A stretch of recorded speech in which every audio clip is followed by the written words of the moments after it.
Juste avant le délai fixé par la Sénat pour le recomplètement, les candidats dont les dossiers manquaient ont été trompés, séquestrés, leur téléphone confisqué et éteint jusqu'à l'expiration du délai. Piège tendu aux démocrates. Vous connaissez la suite. Démocrates éliminés. Les responsables qui ont osé faire la demande du duplicata des quitus fiscaux et des casiers judiciaires et qui sont partis les chercher derrière les candidats gardés secrètement sont actuellement en sursis. Sentence à mort prochaine.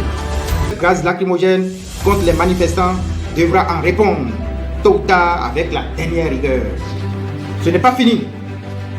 Patrice Talon est plus que démoniaque. Pour éliminer physiquement, sa méthode favorite demeure la même, l'empoisonnement. Le dossier fabriqué de toutes pièces par lui-même, le dossier dit de tentative de coup d'État impliquant Olivier Bokor et Oswald Formeti, lorsque ceux à qui il a confié le faux dossier pour enquête préliminaire avant la transmission au parquet de la Criette ne voulaient pas coopérer. Il les a tous assassinés. Le cas le plus tragique fut celui du commissaire principal de police, le commandant Émile Adjekossi, haut fonctionnaire de la police républicaine. Il était à la tête de la brigade criminelle durant les faits et était impliqué dans toutes les enquêtes et procédures concernant ce faux dossier du complot d'atteinte à la sûreté de l'État. Malheureusement, il fut tué par empoisonnement par air humain en Côte d'Ivoire le 28 octobre 2024 avec la complicité de Yaya Soumaïla Alabi, alors directeur général de la police républicaine. Il se trouvait en Côte d'Ivoire pour participer à une formation trouvée pour lui dans la foulée.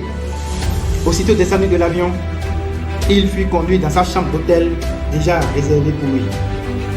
Il décède là. Ainsi, pendant que j'étais retiré dans les tranchées avec mes hommes, sous un vent extrêmement glacial, l'un d'entre eux reçoit un appel vers 3 h du matin. On venait juste de lui annoncer le décès de son enfant unique. Le gars se met à hurler et à pleurer à chaudes larmes.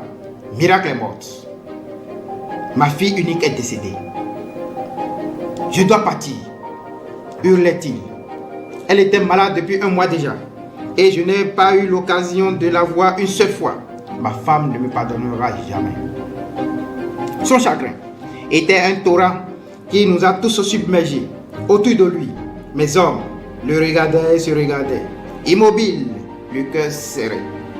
Il n'y avait pas de mots assez forts, pas de gestes assez justes pour apaiser sa douleur. Mais dans cette nuit glaciale, je savais que nous devions tenir malgré tout. Je me suis rapproché de lui dans les tranchées, d'une main ferme. J'ai attrapé son cou et j'ai appuyé son front contre le mien. Un geste de fraternité, un geste pour lui rappeler qu'il n'était pas seul. Je lui ai dit, mon brave, mes condoléances, courage. Mais que sont ces mots devant la mort de mon enfant? Il semblait si dérisoire. Mais c'était tout ce que je pouvais lui offrir. Je lui ai dit, regarde autour de toi. Nous sommes tous ici, loin de nos familles. Moi-même, cela fait 9 mois. 9 mois que je n'ai pas vu les miens. 9 mois. Et pourtant, nous sommes tous dans le même pays. Tu sais que tu ne peux pas quitter le dispositif comme ça. 2 de nos hommes sont à l'hôpital pour des problèmes de hanches et de colonne vertébrale. Et si toi aussi, tu pars maintenant, cela nous exposera encore davantage. Alors tiens bon, mon frère, tiens bon. Mais pour l'instant, silence. Sinon, l'ennemi va nous débusquer. Un silence de plomb s'est installé après cela. Pas un mot, pas un souffle.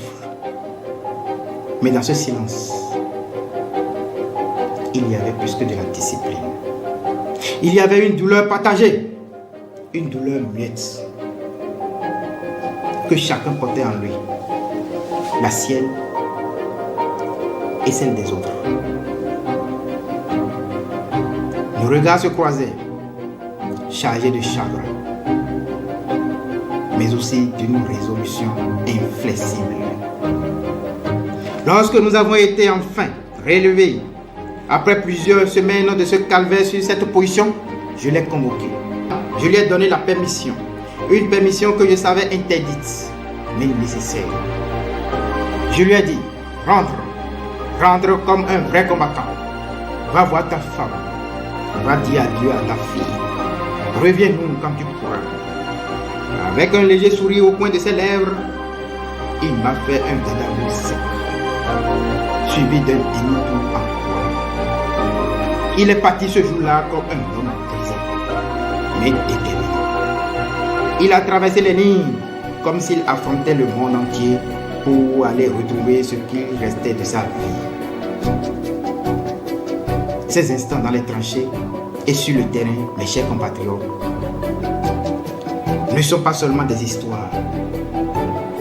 Ils sont la vérité de ce que vivent nos soldats. Ce sont des sacrifices invisibles, les drames silencieux qui façonnent leur courage. Ils donnent tout, leur temps, leur cœur, leur corps, pour une mission qui dépasse leur propre existence. Au groupement spécial, polyvalent et d'intervention, par exemple, nous avons défendu des unités isolées, avec des moyens dérisoires. Chacun soignait ses blessures et ses maladies à ses propres frais. Nous avons sacrifié nos familles. Les défenses avec la France, vantées par Patrice Talon, sont plus qu'une mascarade. Dans notre zone, attention, les marchandises, les armes, les munitions, les motos, sans aucun contrôle, en destination du Niger. Moi, nous deviennent une marchandise pour son business avec APN. Parlons maintenant de cette trahison contre nos gisements d'or. Lors de Pema, dans l'Akakora, que nous avons tous appris à connaître dans nos livres d'école, n'était pas un mythe. C'est homme. Nous appelons tout le peuple béninois, forces de défense et de sécurité, tous les panafricains, les partis politiques d'opposition comme de la mouvance, vieux, jeunes, paysans, artisans, émigrants, à marcher sur la présidence et sur son domicile le mercredi 10 décembre 2025 à 10h00 pour lui arracher le pouvoir et lui demander des comptes. C'est une question de survie nationale. J'appelle notre destin en main. Nous refusons d'être les spectateurs passifs de notre propre servitude. Nous appelons à un sursaut, à une révolution démocratique, populaire.